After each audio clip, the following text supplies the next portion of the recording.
आज का दिन श्वेता की जिंदगी के लिए बहुत स्पेशल था। आज उसके घर मेहंदी की रस्म चल रही थी। श्वेता अपने पैरों को आगे किए और हाथों को ऊपर उठाए पटरे पर बैठी थी। उसके सामने बैठी मीनल उसके पैरों में मेहंदी लगा रही थी और दिव्या उसके हाथों में। ओए इडियट, मेहंदी ऐसी लगनी चाहिए कि सब देखते रह जाए, स्पेशली मेरे दूल्हे राजा। ये देखो, एक हाथ का तो हो गया। श्वेता खुश होते हुए अपने हाथ को चेहरे के करीब लाकर मेहंदी देखने लगी। वाओ, कितना बढ़िया डिजाइन लगाया है और खुशबू भी कितनी अच्छी आ रही है। उसने अपनी आंखें बंद कर ली थी। सबने देखा कि अचानक उसकी सांसें बहुत तेज तेज चलने लगी। Shweta, are you okay? Meenal ने कंधा पकड़कर उसे हिलाया। तभी श्वेता ने आंखें खोली। उसकी आंखों का रंग तेज पीला हो चुका था और चेहरे पर जलाल नजर आ रहा था। क्या हुआ? उसने मेहंदी का कोन लेकर मीनल के मुंह के अंदर ठूस दिया।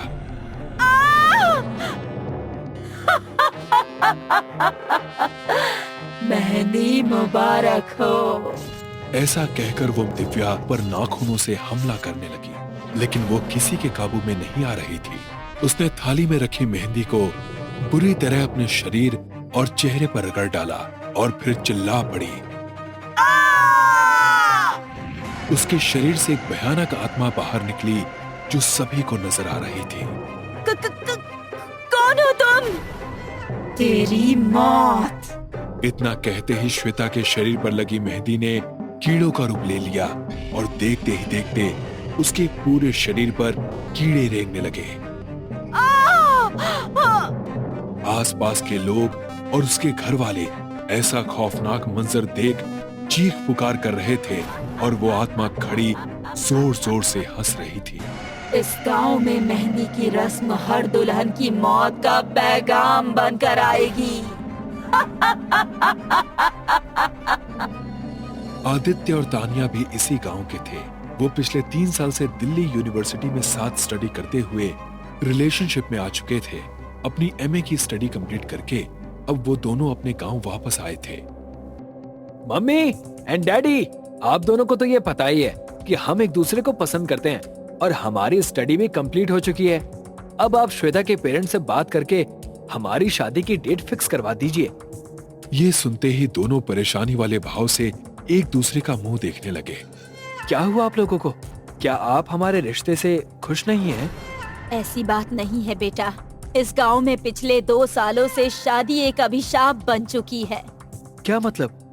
शादी से पहले मेहंदी की रस्म वाले दिन दुल्हन अजीब अजीब हरकतें करती है, खुद को और घर वालों को नुकसान पहुंचाती है और फिर मेहंदी के अंदर से हजारों कीड़े निकलकर दुल्हन को खत्म कर देते हैं।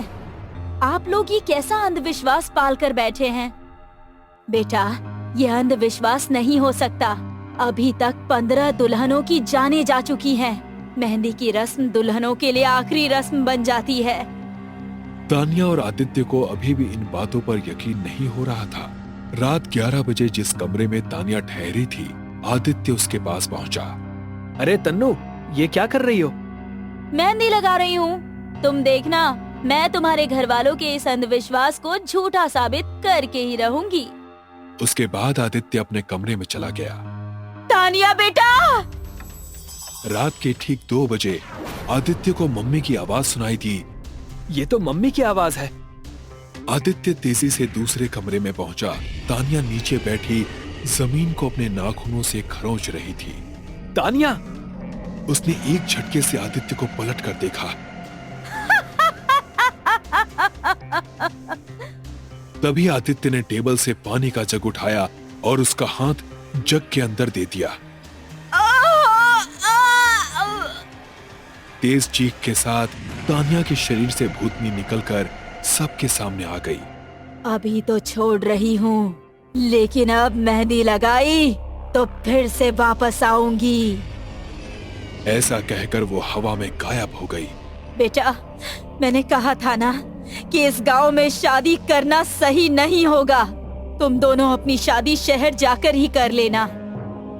हमारी शादी तो हो जाएगी मम्मी, लेकिन इस गांव के बाकी लोगों का क्या होगा? क्या उनके घरों में कभी घी के दिए नहीं जलेंगे? लेकिन तुमने देख तो लिया वो कितनी भयानक है। हम कर भी क्या सकते हैं? जो भी करेंगे मैं और तानिया मिलकर करेंगे। आप हमें बड़े मंदिर का रास्ता बता दीजिए। मम्मी से पता लेकर आदित्य और तानिया पुराने बड़े मंदिर पहुंचे। वहां उनकी मुलाकात तांत्रिक बाबा से हुई। उस आत्मा को खत्म करना लगभग नामुमकिन है, क्योंकि वो दुल्हन के शरीर में प्रवेश करके जब चाहे उससे बाहर निकल सकती है। लेकिन अगर वो किसी मरे हुए इंसान के शरीर में चली जाए तो क्या वो आसानी से उसका शरीर छोड़ सकती है? नहीं, मृत शरीर में अगर वो प्रवेश कर जाए तो फिर उसके अंदर से बाहर नहीं निकल सकती। लेकिन वो भला ऐसा क्यों करेगी? ये सुनकर आदित्य ने तानिया की ओर देखा, जैसे कि आंखों ही आंखों में उसको कुछ समझाने की कोशिश कर रहा हो। वो दोनों घर पहुंचे और सबके सामने नॉर्मल बिहेव किया। माँ, हमें उसका सॉल्यूशन मिल गया है। अब आप बस मेहंदी की रस्म की तैयारी कीजिए। ये सुनकर उनको डर तो लगा था, लेकिन आदित्य की जिद के आगे आखिर उनको झुकना ही पड़ा। अगली सुबह घर की सजावट शुरू हो गई। शाम ढलने पर सभी मेहमान भी आ चुके थे। अब पूरे जोर शोर के साथ मेहंदी की रस्म शुरू हुई। तानिया कुर्सी पर घूंघट ओढ़े बैठी थी। उसका पूरा चेहरा ढका हुआ था। जमीन पर बैठी एक लड़की उसके पैरों में मेहंदी लगा रही थी। उस लड़की के चेहरे पर डर साफ नजर आ रहा था, जैसे कि उसे वहां जबरदस्ती बैठाया गया हो। तभी तेज तेज हवाएं चलने लगी और वही भयानक आत्मा सबके सामने खड़ी हुई। मैंने कहा था ना कि इस गांव में कोई शादी नहीं होगी। अब देखो मैं किस तरह तुम पर अपना कहर बरसाती हूँ। ऐसा कहकर वो कुर्सी पर बैठी तानिया के शरीर के अंदर घुस गई। वो तेज तेज सांसें लेने लगी। घूंघट उड़कर एक तरफ गिर गया। उसकी आंखें लाल लाल चमक रही थीं और चेहरा नीला पड़ चुका था, लेकिन वो तानिया नहीं थी। अगले ही पल एक कमरे से तानिया निकलकर सामने आई और सभी हैरान रह गए। ये सब क्या है? तभी तांत्रिक मंत्र पढ़ते हुए घर के अंदर दाखिल हुए। अब आदित्य ने उनके साथ मिलकर उसके हाथ पैरों को कुर्सी से बांध दिया। बेवकूफों, तुमको लगता है कि इसको बांधने से तुम मुझे रोक सकते हो? मैं अभी इस शरीर को छोड़कर तुम्हें मजा चखाती हूँ।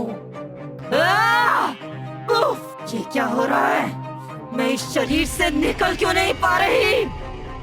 ये सब हमारी चाल थी, तुमको फंसाने के लिए। जिस शरीर में अभी तुम हो, ये लड़की जिंदा नहीं थी। इसकी मौत कल रात को ही हुई थी। तुमने इसको दुल्हन समझकर इसके शरीर में वास कर लिया, लेकिन अब तुम इस शरीर से बाहर नहीं आ सकती। नहीं! ऐसा कहकर उसने मेहंदी की तरफ देखा। मेहंदी से हजारों कीड़े निकले और आसपास जमा लोगों को काटने लगे। आदित्य, जल्दी करो। तांत्रिकों के साथ मिलकर आदित्य उसको कुर्सी समेत उठाकर बाहर ले गया। तांत्रिक ने उसके चारों ओर गोल घेरा खींच दिया। अब उसका जादू घेरे से बाहर नहीं जा सकता था। मेहंदी वाले कीड़े अब खत्म होकर गायब हो गए थे। तूने मेहंदी को हमारे लिए शाप बना दिया था, लेकिन अब हनुमान जी के चढ़ावे से उतरी हुई ये पवित्र मेहंदी ही तुझे खत्म करेगी। ऐसा कहकर बाबा ने मेहंदी लेकर उस पर फूंकी। फिर आदित्य ने जेब से लाइटर निकालकर जला दिया। जय हनुमान ज्ञान गुण सागर, जय कपीस तिहुँ लोक उजागर, भूत पिशाच निकट नहीं आवे, महावीर जब नाम सुनावे। ये मंत्र पढ़कर उसने लाइटर उसकी गोद में फेंक दिया और वो भूतनी धू धू कर जलने लगी।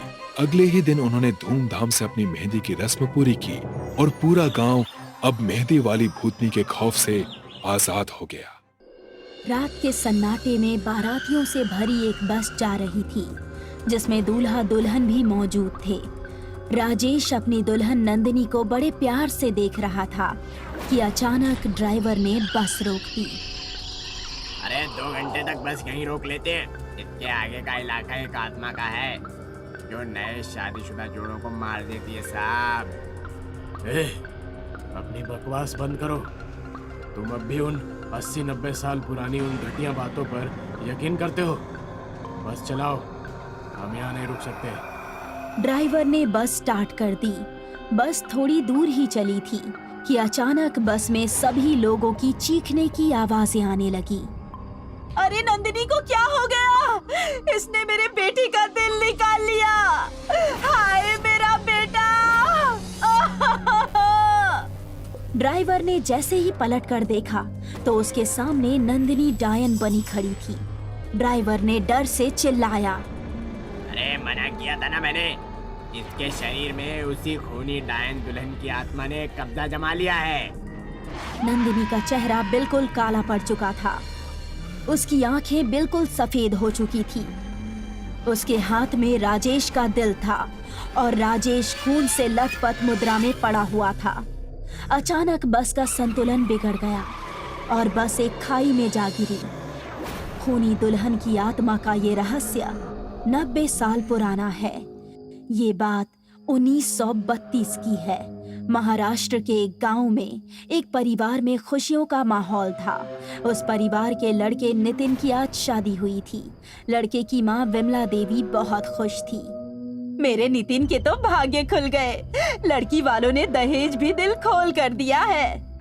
तभी घर के भीतर से शोर उठा, अरे जल्दी किसी डॉक्टर को बुलाओ, बहू ने जहर खा लिया है। पल भर में खुशी का माहौल गायब हो गया। दुल्हन के पूरे शरीर में जहर फैल चुका था।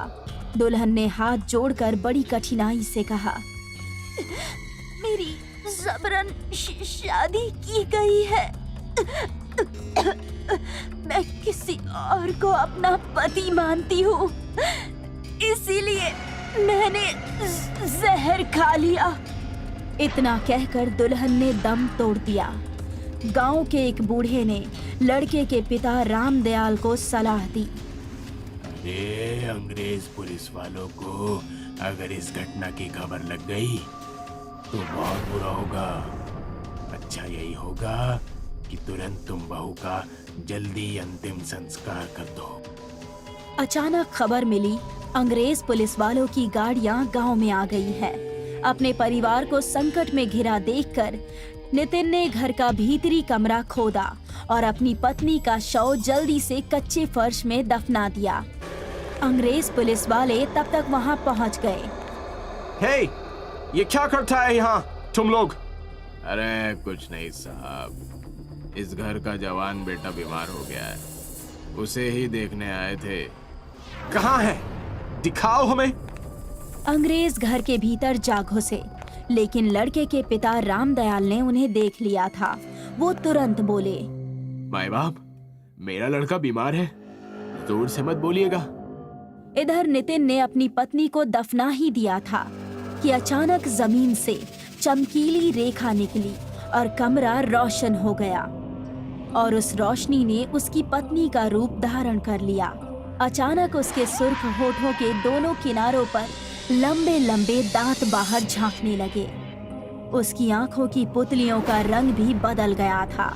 आंखों की पुतली चमकदार सफेद रंग की हो गई थी। वो डायन में बदल गई थी और वो भयानक फटी फटी आवाज में बोली, तू ही मेरी मौत का कारण है।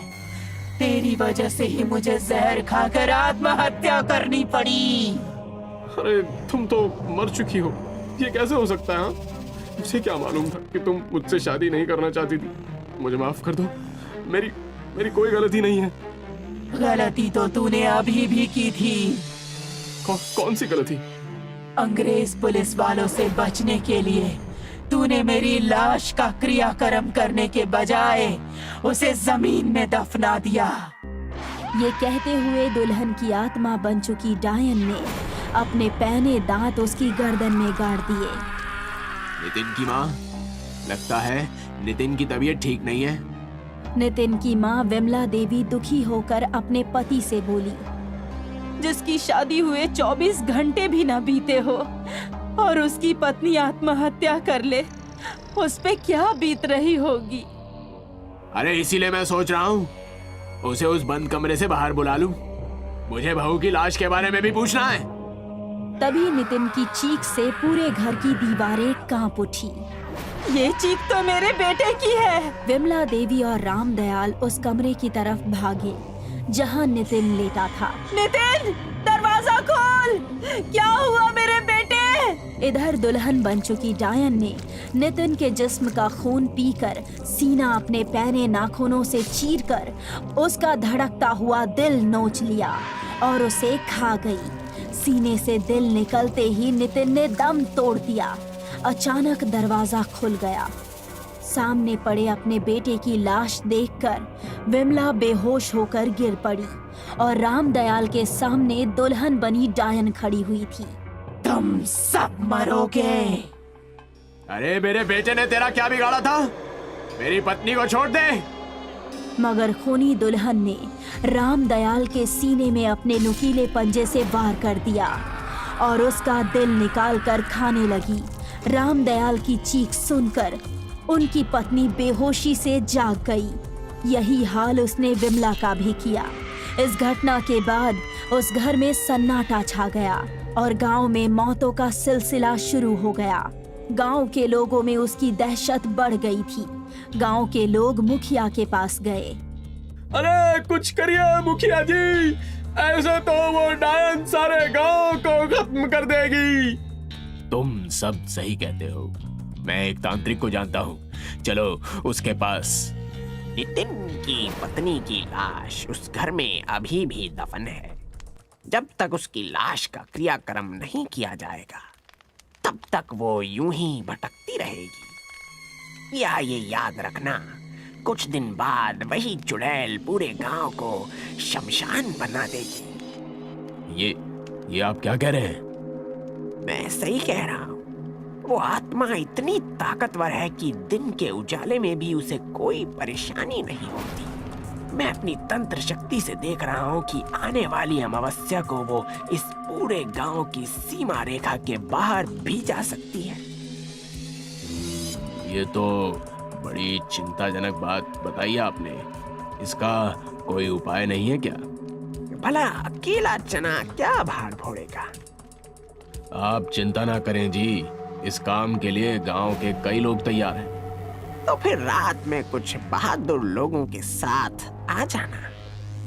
रात होते ही 5 गांव वालों के साथ मुखिया हाथों में मशाल लेकर तांत्रिक के पास जा पहुंचा। उसने सभी के गले में अभिमंत्रित मोतियों की माला पहनाई और कहा, किसी को भी उस बला से डरने की आवश्यकता नहीं है। मन में ईश्वर को धारण करके जैसा मैं कहूँ करते जाना। हम आज अवश्य ही सफल होंगे। आओ चलें। 4 गांव वाले तांत्रिक के कहे मुताबिक दरवाजे पर खड़े हो गए और शेष 2 कमरे में फावड़ा लेकर आ गए। यहाँ से खोदो। जैसे ही उन दोनों ने फावड़े जमीन खोदने के लिए उठाए, कमरे के एक कोने से बिजली सी उन दोनों की तरफ झपटी, जिससे असहनीय दुर्गंध उठ रही थी। कैन में भरा तेल शव पर डाल दो। अचानक दुल्हन की आत्मा यानी डायन तांत्रिक के सामने आ गई।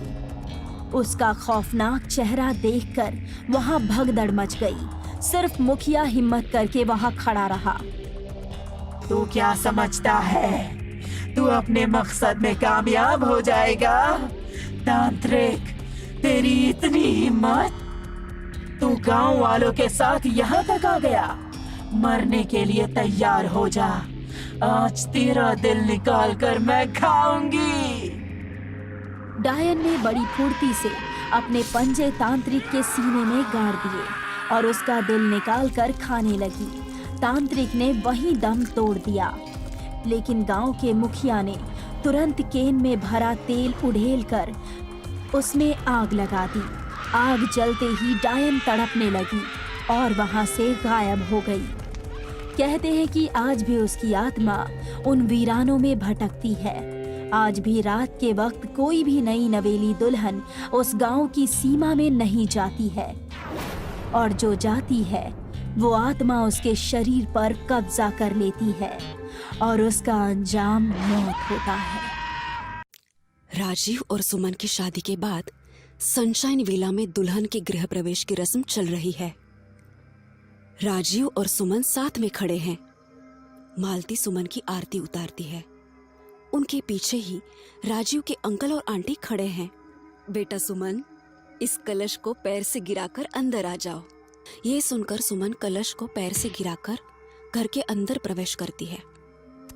उसके बाद मालती अपनी बहू और राजीव को कमरे के अंदर छोड़कर चली जाती है। रात के 3 बजे रवि और आराध्या अपने कमरे में सोए हुए हैं। तभी आराध्या को किसी लड़की के हंसने की आवाज सुनाई देती है। उसकी आंख खुल जाती है तो वो देखती है कि उसके कमरे के एक कोने में कोई लड़की बैठी हंस रही है और उसकी गर्दन दीवार की तरफ है। कौन हो तुम? ये कहते हुए वो बेड से उतरती है। बेटा सुमन, तुम हो क्या? ये कहते हुए वो उस लड़की के कंधे पर हाथ रखती है। वो लड़की अचानक से उसकी तरफ पलटती है तो उसको पता चलता है कि वो सुमन ही है। तुम यहाँ क्या कर रही हो बेटा? तुम्हें तो इस वक्त अपने कमरे में होना चाहिए। ये सुनते ही सुमन उसकी तरफ गुस्से से देखने लगती है और झपट कर उसे जमीन पर गिरा देती है और फिर उसके सीने पर बैठकर कहती है, मुझे कहाँ होना चाहिए ये बताने वाली तू कौन होती है? ये कहने के बाद सुमन की आंखें लाल हो जाती हैं, जिससे वो डरावनी लगने लगती है और आराध्या चीख मारकर अपनी आंखें बंद कर लेती है। रवि, मुझे बचाओ! उसकी चीख सुनकर रवि जागता है तो देखता है कि आराध्या डर के मारे मुंह छिपाए जमीन पर बैठी है और वहाँ तीसरा कोई नहीं है। अरे क्या हुआ आराध्या? अपने पति की आवाज सुनकर आराध्या आंखें खोलती है तो कमरे में सुमन को न पाकर हैरान हो जाती है। यहाँ बहू आई थी और वो बहुत भयानक लग रही थी। जब मैंने उससे पूछा कि वो यहाँ क्या कर रही है तो वो मुझे मारने के लिए मुझ पर झपटी। ये तुम क्या बोले जा रही हो? जब मेरी आँख खुली तो तुम अकेली जमीन पर पड़ी थी और कमरे का दरवाजा भी अंदर से बंद है, तो तुम कैसे कह सकती हो कि बहू यहाँ आई थी? वो यही थी, मुझे मारने आई थी।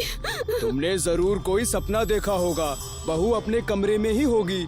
आज उनकी शादी की पहली रात है, इसलिए उनको डिस्टर्ब करना ठीक नहीं होगा, वरना मैं तुमको अभी वहाँ ले चलता। चलो बेड पर चलकर आराम करो। आराध्या का दिल इस बात को मानता नहीं है कि उसने कोई सपना देखा होगा, लेकिन फिर भी वो आगे कुछ नहीं कहती और चुपचाप फिर बिस्तर पर लेट जाती है। थोड़ी देर बाद जब रवि सो चुका होता है, आराध्या के मुंह पर कोई हाथ रखता है और उसकी आंख दोबारा खुल जाती है। वो देखती है कि सुमन ने उसके मुंह पर हाथ रखा है और वो बहुत भयानक दिख रही है। आराध्या रवि को जगाना चाहती है लेकिन मुंह से कुछ भी नहीं बोल पाती। सुमन आराध्या का हाथ पकड़कर उसको बेड से घसीटती हुई कमरे से बाहर ले जाती है। कमरे से बाहर आने के बाद वो आराध्या के मुंह से अपना हाथ हटा लेती है। तुम सुमन नहीं हो। कौन हो तुम? क्यों मेरे पीछे पड़ी हो? मैं वही दुल्हन हूँ जिसको तूने खूनी दुल्हन का नाम दिया था। तुम तो मर गई थी ना? ये सुनते ही सुमन उसका गला पकड़ती है और उसे सीढ़ियों से नीचे फेंक देती है। गिरते हुए आराध्या चिल्लाती है तो बाकी के परिवार वाले भी नींद से जागकर अपने अपने कमरों से बाहर निकल आते हैं और जब वो आराध्या के पास पहुंचते हैं उससे पहले ही सुमन वहां से गायब हो जाती है। जब आराध्या को होश आता है तब वो अपने कमरे में बिस्तर पर लेटी हुई है, लेकिन आराध्या की आवाज नहीं निकलती और ना ही उसके हाथ पैर चलते हैं। ऊंचाई से गिरने की वजह से इनके हाथ पैरों ने काम करना बंद कर दिया है और कुछ दिनों के लिए ये बोल भी नहीं सकती।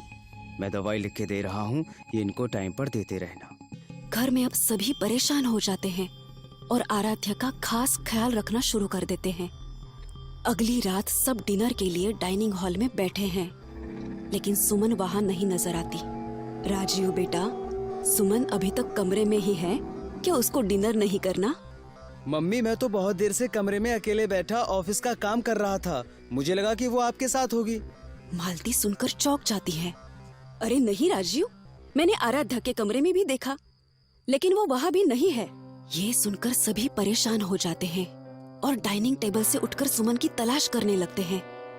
सब लोग उसे पूरे घर में ढूंढते हैं और आखिर में हार कर हॉल में इकट्ठा हो जाते हैं। पता नहीं इस घर में क्या हो रहा है। पहले आराध्या के साथ वो हादसा हुआ और अब सुमन पता नहीं कहाँ गायब हो गई। अभी वो सब आपस में बात ही कर रहे होते हैं कि घर की सारी लाइट्स अपने आप जलने बुझने लगती है। उनको दिखाई देता है कि सामने सीढ़ियों पर से सुमन अपने दुल्हन वाले अवतार में धीरे धीरे नीचे आ रही है, लेकिन उसके बाल खुले हुए हैं। सुमन, कहाँ थी तुम? हम लोग कितनी देर से तुमको ढूंढ रहे हैं। तब सब उसका भयानक चेहरा देखकर डर जाते हैं। वो इस वक्त एक चुड़ैल की तरह दिखती है। बुढ़िया, पहचाना मुझे? ये कहते हुए सुमन मालती की तरफ झपटती है और उसकी गर्दन पर दांत गाड़ देती है। मालती चिल्लाती है और उसके बाद बाकी सब मिलकर मालती को उससे छुड़ाते हैं। सुमन, ये तुमको क्या हो गया है? तुम क्यों सबको नुकसान पहुंचा रही हो? मैं सुमन नहीं हूँ। क्या कहा था तूने मुझे कि मैं खूनी दुल्हन हूँ? याद आया कुछ? ये सुनकर मालती को याद आ जाता है कि ये सामने वाली लड़की कौन है। ये क्या बात कर रही है माँ? पिछले साल हमारे पड़ोस में रहने वाले प्रताप की शादी इससे हुई थी। शादी के बाद से ही उस घर में झगड़े होना शुरू हो गए थे।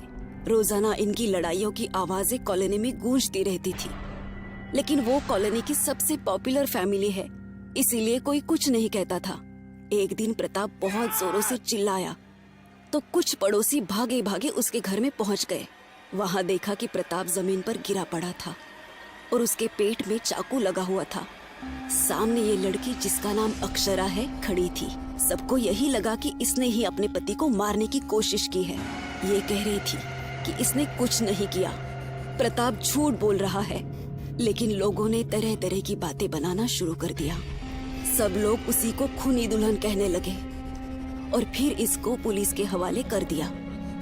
जेल में जाने के बाद मैंने वहाँ आत्महत्या कर ली, लेकिन अब मैं उन लोगों को नहीं छोड़ूंगी जिन्होंने मेरा साथ नहीं दिया था। ऐसा नहीं है बेटा, जब तुम जेल चली गई थी उसके कुछ दिन बाद हमें प्रताप की असलियत पता चली। आराध्या और मैं तुम्हारे बारे में स्टेटमेंट देने पुलिस स्टेशन जाने ही वाले थे, लेकिन प्रताप ने पूरी कॉलोनी के सामने हमें धमकी दी और कहा कि अगर कोई भी उसके खिलाफ पुलिस के सामने कुछ बोला तो वो अपने पैसों के बल पर उसको मरवा सकता है। इतना कहकर मालती उसको बहुत देर तक समझाती है, उससे माफी भी मांगती है, जिसे सुनकर अक्षरा की आत्मा उनको माफ कर देती है। मैं अभी इस प्रताप को नहीं छोड़ने वाली, ये कहकर अक्षरा सुमन का शरीर छोड़ देती है और सुमन पहले जैसी हो जाती है। जब अक्षरा की आत्मा प्रताप के घर पहुंचती है तो वो बिस्तर पर लेटा होता है। अक्षरा को दुल्हन के रूप में देखकर वो पूछता है, कौन है? मैं तुम्हारी खूनी दुल्हन, पहचाना नहीं क्या प्रताप? ऐसा कहते हुए वो उस पर झपटती है और उसके सीने पर बैठकर उसका गला दबा देती है। अरे ये क्या कर रही हो? मुझे माफ कर दो मुझे। अरे नहीं नहीं नहीं, माफ कर दो मुझे। प्रताप जोर से चिल्लाकर अपना दम तोड़ देता है और वो खूनी दुल्हन जोर जोर से हंसने लगती है। हाँ, मैं हूँ खूनी दुल्हन।